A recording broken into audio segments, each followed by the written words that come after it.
Bonjour, bienvenue sur Sudokanar. Dans cette vidéo, une fois de plus, on va explorer cette épreuve de 2012 organisée par Gareth Moore avec une variante que je n'ai encore pas montrée sur Sudokanar qui est le Wraparound Sudoku, également connu sous le nom de Sudoku toroïdal. Donc, comme d'habitude, je mettrai un lien dans la description pour que vous puissiez tester cette grille par vous-même. Alors une petite information que je n'ai pas pensé à donner lors des précédentes grilles issues de ce concours, c'est que ce round numéro 3 était censé être un sprint, c'est-à-dire avec des grilles qui sont censées être résolues rapidement. Il y avait 11 grilles à résoudre en 45 minutes. Je vous laisse imaginer la vivacité qu'il faut avoir pour réussir à tenir un tel rythme. Et cette grille numéro 8 que je vais vous montrer dans un instant, si j'en juge pour le barème, il était prévu à peu près 3 minutes pour la résoudre. Ce qui paraît quand même assez délirant. Alors, en quoi ça consiste ? Vous voyez que ça part dans tous les sens. Donc en fait, là on a une grille 7-7, c'est même pas un vrai Sudoku 9-9. Donc il s'agit de mettre les chiffres de 1 à 7 dans chaque colonne, dans chaque ligne, et dans chacune des 7 régions. Et ces 7 régions ne sont pas forcément évidentes à repérer. Alors ça, c'en est une. Ça, c'en est une. On en voit une là. Il y en a une là. Une ici. On voit qu'il y a une belle symétrie. Et alors les deux dernières régions, vous pouvez voir que sur le bord, il y a des traits qui ne sont pas pleins, qui sont moins épais que les autres. Ça veut dire qu'en fait, ça passe de l'autre côté. C'est comme dans le jeu vidéo Astéroïde, ou un peu comme dans Pac-Man ici. Il y a des tunnels qui passent de l'autre côté de la feuille. Donc là, on a une région qui commence ici, qui continue là, et qui continue là, qui se termine là. Donc une région avec ces 3 cases, ces 2 cases et ces 2 cases. Et puis on a encore une autre région avec ces 2 cases, ces 2 cases et ces 3 cases. Voilà. Donc il y a 7 régions, dont 2 qui communiquent par les côtés. Et je peux vous assurer que ce n'est pas ce que j'ai vu de pire en termes de Sudoku toroïdal. Donc il va s'agir de résoudre ce problème avec ces contraintes. Alors par où est-ce qu'on commence ? Les chiffres sont assez bien répartis.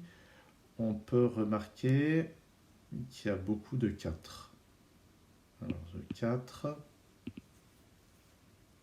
si on prend ce 4, donc dans cette région, il va y avoir un 4 parmi ces 2 cases. Si on regarde le 7, donc il va y avoir un 7 parmi ces 3 cases, et ça ne m'aide pas tellement. Alors, est-ce que je peux faire quelque chose ? Voilà. Ce 4 et ce même 4 me donne le 4 sur ces cases-là, donc je vais en mettre un ici. Et avec ce que j'avais noté ici, ça permet de résoudre. Le 4 est en fait ici. Alors j'ai presque tous les 4 maintenant. Si on regarde dans cette région, le 4, il y en a un là. Et si on regarde cette région-là, j'ai ce 4 qui évacue ça, ce 4 qui évacue ça, celui-ci. Donc le 4 est ici. Et en fait, c'était peut-être la seule position qui restait. Oui, ça y est, j'ai tous les 4. Maintenant, regardons, ce 6 me prive de ces 2 positions. Donc j'ai un 6 parmi ces deux-là.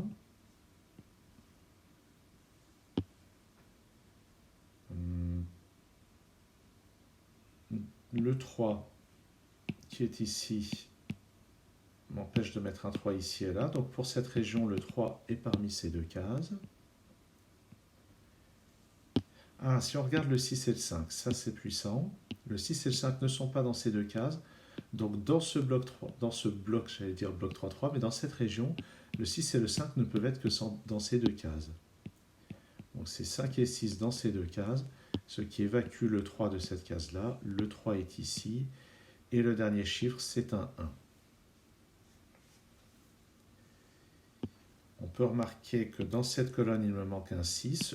Le 6 qui est dans cette région ne peut pas être là ou là, donc le 6 est ici. Il me manque dans cette colonne un 5 et un 7, ils sont parmi ces deux cases.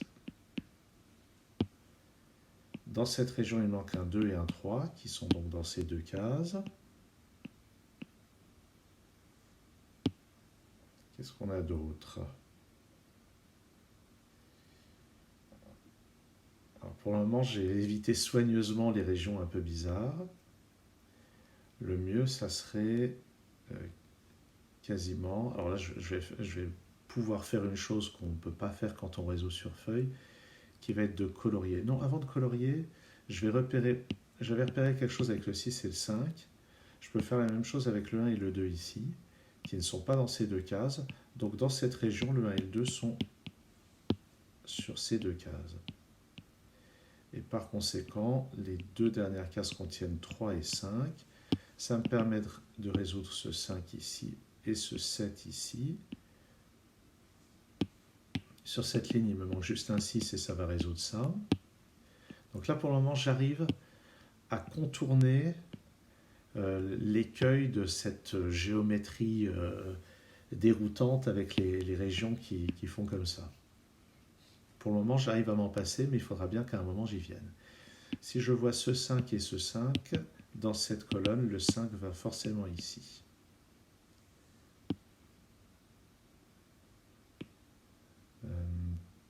Oui, non, le 6, il n'est pas là, ça je le savais. Dans ces deux cases, sur cette ligne, il me manque un 2 et un 7. Le 2 qui est dans cette région m'interdit le 2, donc c'est ici un 2 et ici un 7.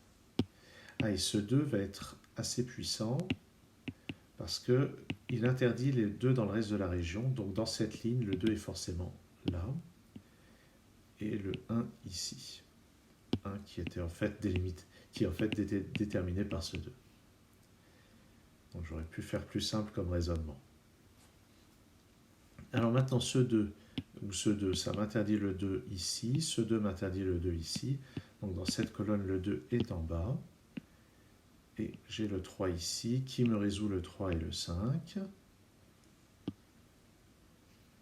Ensuite, ce 1 m'interdit le 1 là-dedans, donc pour cette région, le 1 est ici. Et dans la colonne, j'ai un 2 juste en dessous.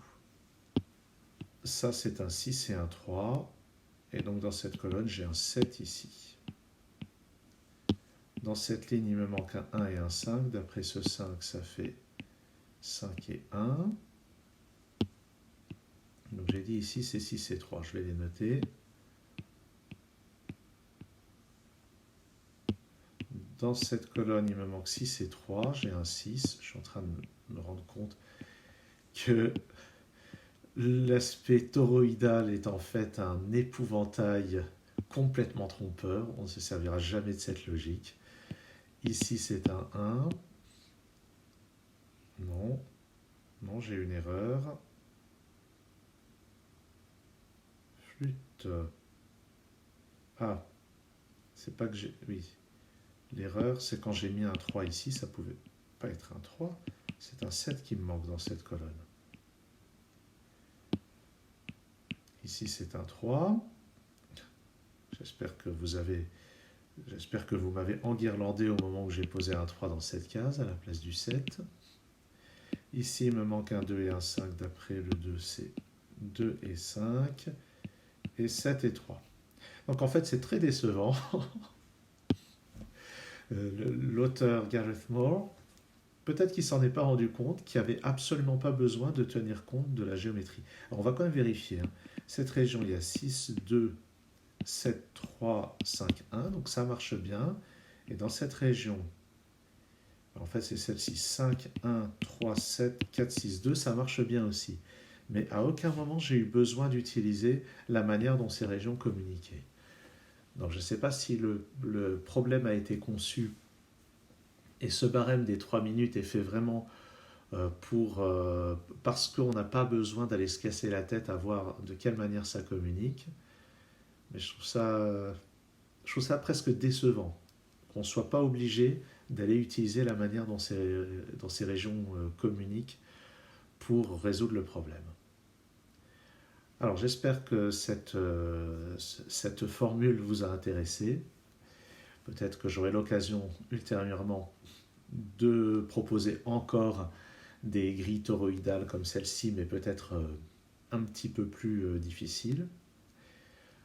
En attendant, je vous remercie d'avoir suivi cette vidéo et j'annonce que dans les jours à venir, je vais revenir beaucoup plus sur du sudoku classique en insistant sur vraiment les techniques de base et en prenant des grilles de difficulté croissantes. À très bientôt sur Sudokanar.